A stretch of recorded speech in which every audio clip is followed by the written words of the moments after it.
Juan Torre, soy de aquí de Oviedo, ya estudié medicina en la Universidad de Oviedo y hoy me gustaría comentar los conceptos más importantes de la asignatura de bioética. Es una asignatura que no tiene un día específico en la preparación, que no tiene una clase como tal en el intensivo del curso, por lo que creo que es importante tener un apoyo en vídeo en la web. Bueno, este es el índice que vamos a seguir y en el cual intercalaremos las principales preguntas o preguntas representativas que he considerado pertinentes de exámenes MIRES anteriores. Bien, el peso de la bioética en el MIR ha ido aumentando con los años.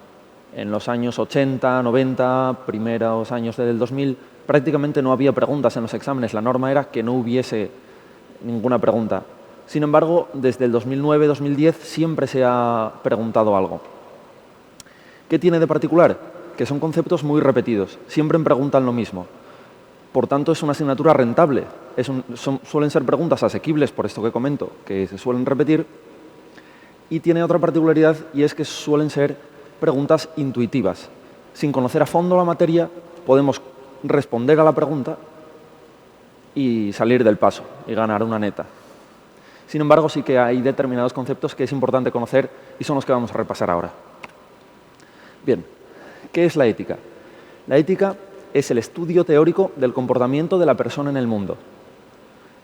La bioética como tal es una rama de la ética que estudia la conducta del ser humano con respecto a la vida humana, la vida animal o las condiciones que se consideran necesarias para que exista vida, por ejemplo. Entendemos como acción éticamente correcta aquella acción buena, aquella acción que se basa en una decisión tomada desde una perspectiva moral. La ética está muy relacionada con la moralidad. Estas decisiones se basan en 4 principios éticos. Son 4 principios que han sido preguntados muchas veces en el MIR y que es importante conocer. Primero, el principio de justicia. La justicia entendida como equidad, igualdad. No debemos diferenciar a los pacientes en función de su raza, de sus condiciones sociales, de sus posibilidades económicas. Todos los pacientes deben ser iguales. Beneficencia, en el sentido de buscar activamente el bien para el paciente. No maleficencia, al menos no hacer daño. Primum non nocere. Y autonomía. Autonomía entendida como que el paciente es libre para tomar sus propias decisiones. En el principio de autonomía se basa el concepto que veremos más adelante de consentimiento informado. Bien, vamos a ver algunas de las preguntas, cómo han preguntado esto en el MIR. Nos preguntaban una pregunta directa sobre los 4 principios básicos de la bioética. ¿Cuál no está incluido? Pues no están la autonomía, principio de beneficencia, no maleficencia y justicia. La confidencialidad no es un principio básico de la bioética. Y aquí, también pregunta directa, ¿sobre qué principio bioético se basa el consentimiento informado? Sobre el principio de autonomía, como ya comentamos. Y en mi MIR, este año, el MIR 2016, nos preguntaban cuál es falsa acerca de los principios de la bioética. Y nos hablaban del principio de justicia, que nosotros sabemos que se entiende como igualdad, equidad, destinar los recursos de igual manera entre los pacientes. Y ellos nos decían que es la compensación debida a los pacientes por las posibles malas prácticas médicas. Esa era la incorrecta. Muy bien. Vamos a hablar un poco del consentimiento informado. Como ya comentamos, deriva del principio de autonomía. ¿Cuándo es necesario? El consentimiento informado es necesario siempre. Pero seguro que hay algún momento en el que... No, siempre es necesario el consentimiento informado. No necesariamente por escrito. Por escrito hay que pedirlo cuando el paciente va a someterse a una intervención, a un procedimiento que tienen un riesgo de repercutir negativamente en su salud. Normalmente se da el consentimiento informado oral. Por ejemplo, ante un paciente con anemia que decidimos comenzar un tratamiento con hierro, Pues en la historia clínica recogemos, se le explican al paciente los pros y los contras del tratamiento con hierro y el paciente acepta. Muy bien, ese es el consentimiento informado necesario, pero siempre es necesario pedirlo y recogerlo en la historia clínica. Bueno, y esto de siempre es algo también un poco relativo porque tenemos 3 excepciones. Cuando el paciente tiene una enfermedad que supone un riesgo para la salud pública, debemos de comenzar el tratamiento sin pedirle consentimiento o sin necesidad de que nos dé su consentimiento. Cuando estamos ante una urgencia, por ejemplo, un politraumatizado con pérdida de conciencia y llega a urgencias, nosotros no necesitamos su consentimiento para hacer algo que pueda salvarle la vida. Si el paciente está inconsciente y no nos puede dar su consentimiento, nosotros vamos a actuar. Y, por último, el concepto de consentimiento por representación. Ante determinados pacientes, por ejemplo, un paciente mayor con una demencia, niños menores de edad, necesitamos el consentimiento informado de su representante legal, no el suyo propio. ¿Cómo nos lo han preguntado en el MIR? Pues ya en el 98 nos comentaban que un paciente mayor de edad, competente y bien informado, rechaza un tratamiento. Es decir, no nos da su consentimiento para comenzar el tratamiento. ¿Qué debemos hacer? Abstenernos de tratar al paciente. En el 2010 nos preguntaban cuál es la correcta con respecto al consentimiento informado. Pues que como norma general se realice de forma oral, como hemos comentado, y se prestará por escrito cuando se trate de un procedimiento que suponga un riesgo o inconveniente de previsible repercusión negativa sobre el paciente. Una pregunta asequible. Y en este MIR, en el último MIR de 2016, nos preguntaban acerca del consentimiento por representación. Una mujer de 80 años, con rectorragia y decaimiento físico, que ya traía su deterioro cognitivo de casa, pues ante este cuadro se plantea realizar una colonoscopia. Explicamos a la paciente lo que implica una colonoscopia, pero vemos que es incapaz de entenderlo. ¿Qué debemos hacer? Pues por no tener capacidad para decidir, deben hacerlo por ella sus familiares, debiendo quedar constancia escrita de su aceptación en el impreso de consentimiento informado. Muy bien. Vamos a hablar ahora un poco de la relación médico-paciente. De toda la asignatura de bioética es el tema sobre el que más preguntas ha habido en la historia del MIR.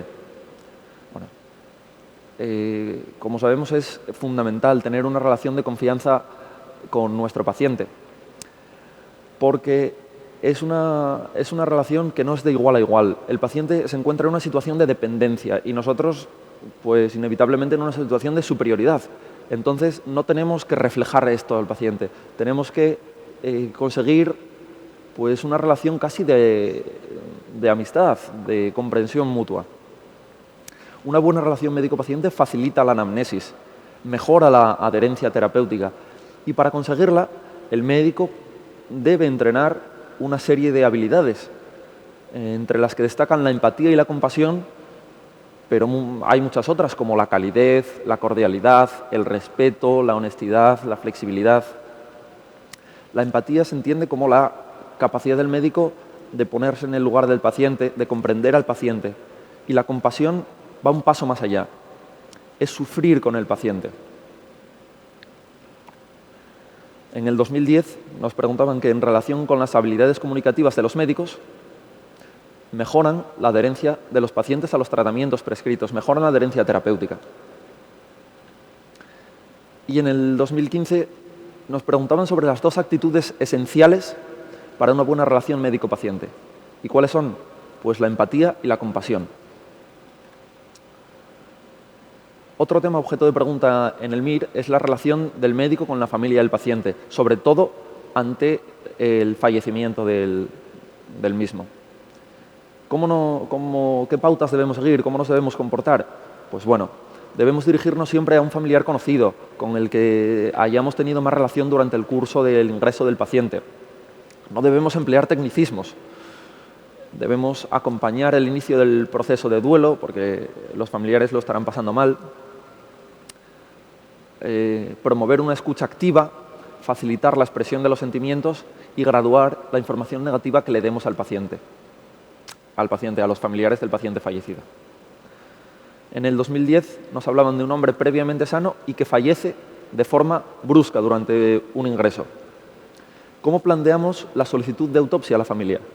Pues debemos dirigirnos al familiar con quien hayamos mantenido la información del proceso durante el ingreso, argumentando una mínima desfiguración del cadáver y la información que puede dar la autopsia para la familia y también para el desarrollo científico.